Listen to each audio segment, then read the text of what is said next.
In the Gospel of John, chapter 1, verse 14, we read the following. The Word became flesh and dwelt among us.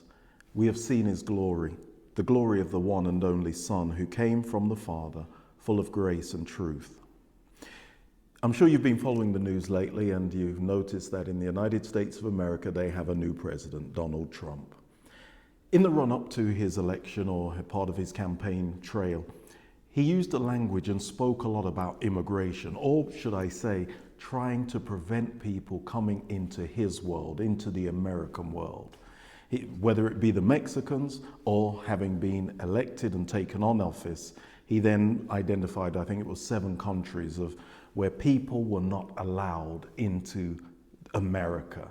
And now that it's been very difficult for certain people, whether they be Syrians or Iranians or Iraqis, etc. We've also been in this country last year through the Brexit, and again, a lot of the language, which was at times very unsavory, spoke about building barriers, trying to prevent people from different parts of Europe coming into our world, coming into our Britain. We're trying to protect our people. But the Bible doesn't speak about placing barriers up. It speaks of a God who says, I will leave not only the US, or the UK or Australia, I will leave heaven and go live in a place like Syria. He didn't come to this earth to do a news report, but he came to live in our world to offer assistance. Now recently, as part of an ADRA UK trip, field visit and recording, I visited Nepal, and I lived among the people there for 10 days. And having arrived into Kathmandu, the capital of Nepal, I was just amazed at this different world. The pollution, it makes London air seem positively clean. The driving, I'm still trying to work out which side of the road they drive on for. It just seemed to be every man for themselves. I've never ever, until I visited Nepal, have seen 5 people riding on a small motorbike. You know, it's just a totally different world.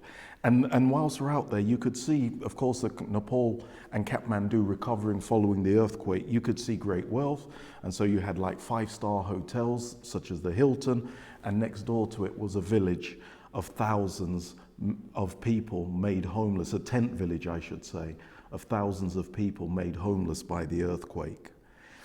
Nepal was different. It was a world that was strange to me, that was exciting, that was strange. A very spiritual place. Everywhere we went, we noticed that there were shrines or temples, either for Hindus or Buddhists who exist very harmoniously, it has to be said, side by side. I lived amongst their world for 10 days, but I was glad to come back to my world, the United Kingdom. But God said, some 2,500 years ago, he sent his Son to this world to live among us, to live in our world. Not to do a video report like I did in Nepal, but to actually change our world for the better. I read this, that it says, or a description of living in another person's world. It says, love is revealed by the willingness to enter another person's world. Make their priorities your priorities, even for a short time, to help seal the bond. Christ came to live in our world because he wanted to change our world. And I pray that as Christ lives within us, and as we live in our world, in our communities, in our neighborhoods, we would do what Christ did and seek to make their world or our world a better place. God bless you.